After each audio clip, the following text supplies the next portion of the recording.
Hi hello সবাইকে স্বাগতম এবং সালাম আমার একটা নতুন ভিডিওতে। কথা বলবো সাকিব খানকে নিয়ে। অবাক হচ্ছেন, সাকিব খান সাকিব খান সাকিব খান, তাই না? ওকে ফাইন, আমি একটু ক্লিয়ার করি। জুনিয়র সাকিব খান, হ্যাঁ। আই থিঙ্ক সবাই নিউজটা দেখছেন অলরেডি। ব্যাপারটা কি হয়েছে অ্যাকচুয়ালি? টুনটুনি কাটাকাটি বাংলাদেশে কি চলতেছে? আমি আমার জায়গা থেকে এই ব্যাপারটা নিয়ে খুবই যে নর্মালভাবে নিচ্ছি তাও না, আবার খুবই সিরিয়াসভাবে নিচ্ছি তাও না।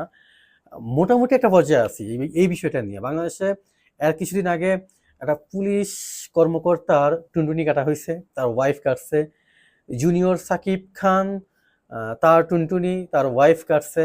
আই থিঙ্ক ওই মেয়েটার নাম শিখা। ডেঞ্জারাস একটা মেয়ে, যে কিনা তার স্বামীর টুনটুনি গাড়িটা হাতে নিয়ে ছবিও তুলছে। জাস্ট একটু চিন্তা করেন, একটা মেয়ে মানসিক চাপ বলবো নাকি সে নেশাগ্রস্ত ছিল, আসলে কি বলবো, যদিও দুইজনই এডিক্টেড, তারা বিয়ার খাইতো, মানে মাদক সেবন করতো, যেটাই খাক। সাকিব, জুনিয়র সাকিব এবং শিখা। তো এই ব্যাপারটা নিয়ে নেট দুনিয়ায় খুব ভালোই এখন গরম হচ্ছে বা কথাবার্তা চলতেছে। কিছু সংখ্যক মানুষ জুনিয়র সাকিব খানের পক্ষে, যদিও ছেলেটার নাম আই থিঙ্ক শাকিল খান, সে সাকিব খানের ভয়েস নকল করে কথা বলতে পারে, তার জন্য তার নাম রাখা হয়েছে জুনিয়র সাকিব খান। তো এই জুনিয়র সাকিব খানের পক্ষে কিছু লোক আছে এখন, যে এই মেয়েটা কি করলো, এই কাজটা ঠিক করেনি, ছেলেটার লাইফ পুরাই বরবাদ, হ্যাঁ, ছেলেটা এখন কি করবে, বেঁচে থেকে এখন মরার মতো। আবার কেউ বলতেছে মেয়েটা ঠিকই করছে, জুনিয়র সাকিব খান তার ওয়াইফকে রেখে অন্য মেয়েদের সাথে হস্তি নস্তি করতো।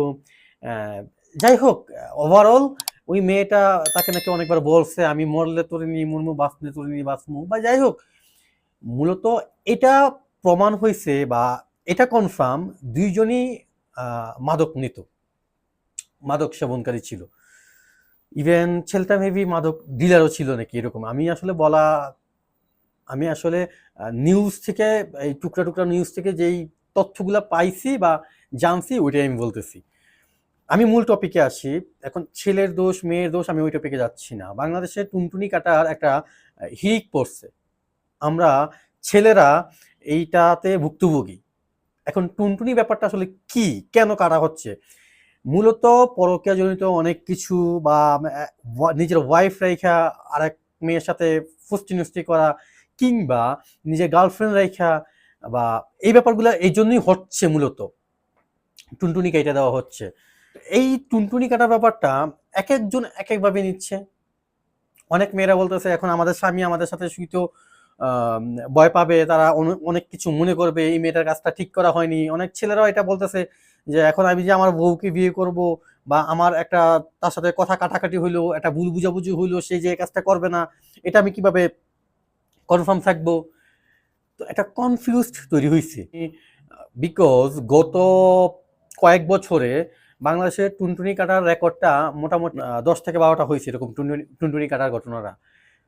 বাট একটা ছেলে কিন্তু একটা মেয়ের টুনটুনি কাটে না, যদি মেয়েদের টুনটুনি থাকে কিনা জানি না। যাই হোক, যেটাই হোক, কোনো কিছুই এই টাইপ অ্যাটেম্প কোনো একটা ছেলে নেয়নি আজ পর্যন্ত। আমি হয়তোবা টুকটা দু একটা খবর হইতে পারে যেটা আমার কানে আসেনি। যদি আপনাদের কানে কেউ আইসা থাকে বা ওরকম কোনো নিউজ থেকে থাকে, হ্যাঁ, ছেলেরা মেয়েদেরকে অন্যভাবে কষ্ট দেয় বা মেয়েদের সাথে প্রতারণা করে, একটা মেয়ে সুইসাইড করে, ছেলেরাও করে, ছেলেরাও করে। যেমন কিছুদিন আগেই একটা ভিডিও ভাইরাল হইলো, একটা ছেলে দুধ দিয়ে গোসল করতেছে, কান ধরে উঠবোস করতেছে, সে কখনো কোনো নারীর স্পর্শে যাবে না তার জীবনে, সে দরকার হয় হিজড়া বিয়ে করবে, তারপরে কোনো মেয়ের স্পর্শে সে যাবে না। তো যাই হোক, কষ্টটা দুই পক্ষ থেকেই আসে, কোনো একপাক্ষিক একটা সম্পর্ক হয় না, কষ্ট আদান প্রদানও হয় না। সো ছেলেরা এটাই অ্যাটেম্পট আজ পর্যন্ত নেয়নি হয়তো বা। কেন? হয়তোবা ছেলেরা অনেক ধৈর্যশীল, বা ছেলেরা এই ব্যাপারটাতে তারা কখনোই এটাকে হয়তোবা ছেলেরা এই বিষয়টা কখনো তাদের মাথায় আনে না, কারণ তারও তো মা বাবা আছে। এখন অনেকে আমার এই ভিডিওর সাথে কাউন্টার দিতে পারেন যে মা বাবা থাকলে একটা মেয়েকে কেউ দর্শন করে 4 জন 5 জন মিলা, ভাই এটা অনেক হিস্টোরি, অনেক হিস্টোরি। প্রত্যেকটা পুরুষ কিংবা মেয়ে প্রত্যেকেরই সুন্দরভাবে বাঁচার, বেঁচে থাকার স্বপ্ন আছে। একটা সংসার, বাচ্চা-কাচ্চা নিয়ে সবকিছু মিলিয়েই নিজেকে সুন্দরভাবে রাখার এবং সুন্দরভাবে একটা সংসার করার স্বপ্ন প্রতিটা মেয়ে বা প্রতিটা ছেলেই দেখে। তো এই বিষয়টা নিয়ে আমি কথা এই জন্যই বলতেছি যে ছেলেরা এই টাইপ অ্যাটেম্পটে খুব কমেই গেছে, হয়তোবা যাই নাই বা গেলেও আমার কানে আসেনি, আমার ব্রেন পর্যন্ত এটা পৌঁছায়নি, আমি জানিনি। তো সাকিব, জুনিয়র সাকিব, এটা তার প্রাপ্য ছিল। হুম? তার নিয়তিতে এরকম কিছু একটা ঘটবে, তার সাথে এটা লেখা ছিল। ওই মেয়েটা এখন পুলিশের হেফাজতে আছে, সে টুনটুনি হাতে নিয়ে সুন্দর করে বসে আছিল, এভাবে ধরে রাখছে টুনটুনিটা। কি টুনটুনি! যদিও ওই ছেলে টুনটুনিটা কালো ছিল। হ্যাঁ, কে কে দেখছেন কমেন্ট বক্সে জানান। কালো টুনটুনি না সে বসে আছে, আসলে টুনটুনি সবই তো মনে হয় কালো থাকে। যাই হোক যাই হোক, আমি এতদূর না যাই। কালো টুনটুনি আছে, সাদা টুনটুনি আছে, অনেক কালার টুনটুনি আছে। এখন আসি মূল কথায়। আমি যতটুকু হাসছি বা একটু মজা নেওয়ার চেষ্টা করছি, আসলে কি এটা মজার বিষয় ছিল? কখনই ছিল না। আমাদের রাষ্ট্র, আমাদের সমাজ, আমরা কি করতেছি, আমাদের যেই ইন্টারনেট, সবার হাতে হাতে মুঠোফোন, এটার আমরা কি ব্যবহার করতেছি, রাষ্ট্র আমাদেরকে কিভাবে এটাকে প্রোটেক্ট করতেছে, ইভেন আমরা এই যে ইন্টারনেট ইউজ করতেছি, এটার সুন্দর ব্যবহার আছে, খারাপ ব্যবহার আছে, আমরা কে কিভাবে নিচ্ছি, কে কিভাবে ইউজ করতেছি, এই ব্যাপারগুলো রাষ্ট্রের একটা দায়িত্ব থাকে। যেমন আমি যেই কান্ট্রিতে আছি, এই কান্ট্রিতে আপনার এই টাইপ কোনো কিছু যে কোনো একটা টপিকে এই খুব বাজেভাবে নিয়ে কন্টেন্ট ক্রিয়েট করা, এগুলো এই দেশে চলে না। এদেশে এই দেশের রাষ্ট্র ব্যবস্থা এটাকে সাপোর্ট করে না। যেমন বাংলাদেশে লায়লা এবং কি মামুন যা খুশি বলতেছে, প্রশাসন দেখতেছে। আসলে এরা যে নষ্টামি করতেছে, বিবাহ বহির্ভূত যে কোনো সম্পর্কই অবৈধ, ইসলামে নিষিদ্ধ, তারা কিন্তু এগুলো করতেছে। ইভেন তারা যেগুলো করতেছে এগুলো আবার প্রমোটও করতেছে বাংলাদেশে। বাংলাদেশের প্রেক্ষাপটে, যেহেতু একটা মুসলিম কান্ট্রি, আমি যে কান্ট্রিতে আছি এটাও একটা মুসলিম কান্ট্রি, এখানে তামিল, চীনা, মানে খ্রিস্টান, সব ধর্মের লোক আছে, মোটামুটি লেভেলে সব ধরনের লোক আছে। মুসলিম যেমন আছে, হিন্দু আছে, খ্রিস্টান আছে, বৌদ্ধ আছে, বিভিন্ন জাতের লোক আছে। কিন্তু এটাও কিন্তু চলতেছে, রাষ্ট্রটা কিন্তু খুব সুন্দরভাবেই চলতেছে। আমাদের বাংলাদেশে যা কিছু হচ্ছে, যা কিছু করতেছে, নেট নিয়ে, এই নেট দুনিয়ায়, ফেসবুকে লায়লা মামুন, এই তারপর কি জুনিয়র সাকিব, তারপর আরো অনেক অনেক, এই কি একটা ছেলের নাম নাজিম জয়, তারপর রাকিব হাসান, মানে তারা যেই যেই টাইপ কন্টেন্ট তারা তৈরি করে, আমাদের বাচ্চা কাচ্চা বলেন, ছোট ভাই বোন বলেন, নষ্ট হওয়ার জন্য এই এই এই ডোজগুলাই যথেষ্ট। কয়েকটা ডোজ, এই যে তারা প্রকাশ্যে কত নোংরামি করছে, যে জুনিয়র সাকিব বলেন, শিখা বলেন, তারা কিন্তু তাদের অনেক ভিডিও আমার চোখের সামনে আসতো, তারা খুব বাজেভাবে কি নেশা পানি খাইয়া কন্টেন্ট তৈরি করতো, সাংবাদিকরা তাদের প্রশ্ন করতো, এই আরে গালি দিত, এই আরে দোষারোপ করতো, দুদিন পর পর তাদের ভিতরে ঝগড়া লাইগেই থাকতো। তো এই অসুস্থ বিনোদন যেটাকে বলে, আমি সবসময় আমার কিছু কিছু ভিডিওতে আমি বলি, আপনি কনজিউম করেন, আপনি যেহেতু একটা বিশাল একটা প্ল্যাটফর্ম, এখানে আপনি ডিশে অনেক টাইপ খাবার থাকবে, অনেক টাইপ। এখন আপনি আপনি নিজেকে প্রশ্ন করুন, আপনি কি খাবেন, আপনি কোন কন্টেন্ট নিবেন। এখন যারা আমাদের ছোট ভাই, ছোট বোন, হ্যাঁ, সন্তানরা, তারা তো আসলে ওই সিলেকশনের ব্যাপারে অতটা পাকাপোক্ত না। তারা দেখতেছে, মজা পাচ্ছে, তারা কিন্তু ওই ভিডিও থেকেই কিছু না কিছু শিখতেছে, কিছু না কিছু একটা ব্রেনে ঢুকাচ্ছে। নষ্ট হচ্ছে সমাজটা, নষ্ট হচ্ছে। কিভাবে নষ্ট হচ্ছে এইটার প্রমাণ ডে বাই ডে আমরা পাচ্ছি, আরো পাবো। এই যে আজকে ঘটনাটা ঘটলো। এখন এখানে রাষ্ট্র কি করা উচিত, রাষ্ট্রের এখানে একটা দায়িত্ব কি, আসলে রাষ্ট্র আসলে এখানে কি করবে? আমি ফেসবুকে যা তা করতে পারি না, আমি ভাইরাল হওয়ার জন্য যেই কোনো টপিক নিয়ে আমি কথা বলতে পারি না, আমি ভাইরাল হওয়ার জন্য যেই কোনো মানুষকে ছোট করতে পারি না, আমি ভাইরাল হওয়ার জন্য যে কোনো কাজ করতে পারি না, কখনই না। ইভেন আমি ভাইরাল হওয়ার জন্য আমাকে গুন্ডামি করতে হবে, মাস্তানি করতে হবে, চুলের বিভিন্ন রকম কাট দিতে হবে, কালার করতে হবে, টিকটক করতে হবে রাস্তাঘাটে, মানে এই ব্যাপারগুলো আমি করতে পারি না। অন্তত রাষ্ট্র আমাকে ওই সুযোগটা, মানে ওই সুবিধাটা এখনো ওই প্রপারলি ওইভাবে দেয়নি। কেন দেয়নি আমি সেটা বলি।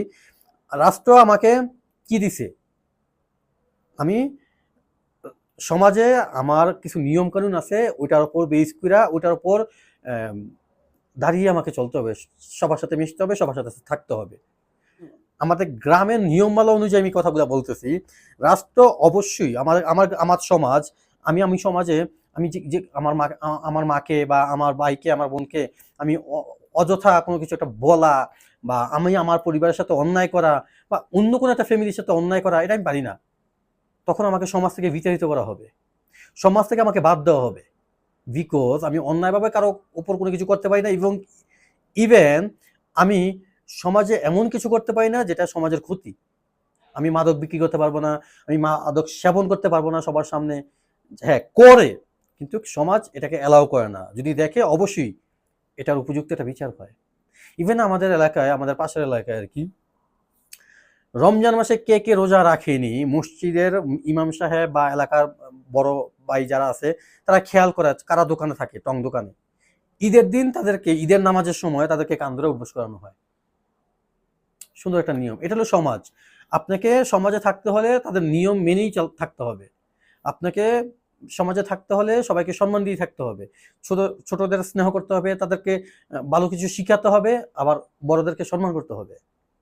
কিন্তু আমাদের রাষ্ট্র ব্যবস্থা এরকম না, যার কারণে যা তা মন চাচ্ছে করতেছে, যেই কোনো বিষয় নিয়ে কথা বলতেছে ভাইরাল হওয়ার জন্য, যে যা পারতেছে করতেছে।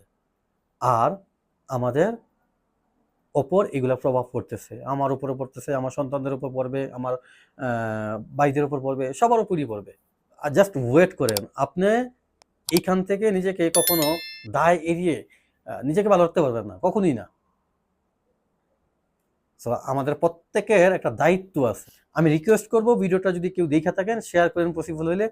আমাদের প্রত্যেকটা মানুষের দায়িত্ব আছে, আমাদের সমাজে মাথা মোটা যারা লোক আছে তাদের একটা দায়িত্ব আছে আমাদেরকে সুস্থ রাখা, ওই এলাকার মানুষকে সুস্থ বিনোদন দেওয়া, পরিবেশটা সুন্দর রাখা, এগুলো একটা দায়িত্ব আছে। তা আমরা যে যার জায়গা থেকে যদি দুর্নীতি না করে দায়িত্বগুলো, হ্যাঁ দুর্নীতি করেন, পাশাপাশি দায়িত্বগুলো যদি পালন করেন, সমাজটা এভাবে নষ্ট হয় না। আমি ছোট মুখে অনেক কথাই বলে ফেলাইলাম, এটার জন্য সরি। আমার কোনো কথায় যদি রাষ্ট্রের কোনো ক্ষতি হয় বা কোনো কিছু হয়, বা কোনো সাধারণ পাবলিক যারা আমার অডিয়েন্স তারা কষ্ট পেয়ে থাকেন, আমি সরি বলতেছি। কিন্তু এটাই সত্যি, আমি যেটা বলছি এটাই সত্যি আমার কাছে মনে হচ্ছে। এখন যদি আপনার কাছে মনে হয় যে না আপনার ভুল, অবশ্যই আমাকে ভুল ধরিয়ে দিবেন, আমিও শিখতে চাই। এই পৃথিবী পুরোটাই শিক্ষার জায়গা, প্রত্যেকটা মুহূর্ত, প্রত্যেকটা জায়গা থেকে আমি শিখতে চাই, সত্যি শিখতে চাই। সেই পর্যন্ত সবাই ভালো থাকবেন, সুস্থ থাকবেন। আমার এই ভিডিওটা যদি ভালো লেগে থাকে লাইক শেয়ার করতে পারেন, আপনার যে কোনো মতামত কমেন্ট বক্সে কমেন্ট করতে পারেন, এবং আমার চ্যানেলটা সাবস্ক্রাইব করতে পারেন। এটা হবে কি, পরবর্তী আবার কোনো আরেকটা ভিডিওতে আপনি আমাকে দেখতেও পাবেন, শুনতেও পাবেন। টাটা। আর হ্যাঁ, টুনটুনি সাবধান।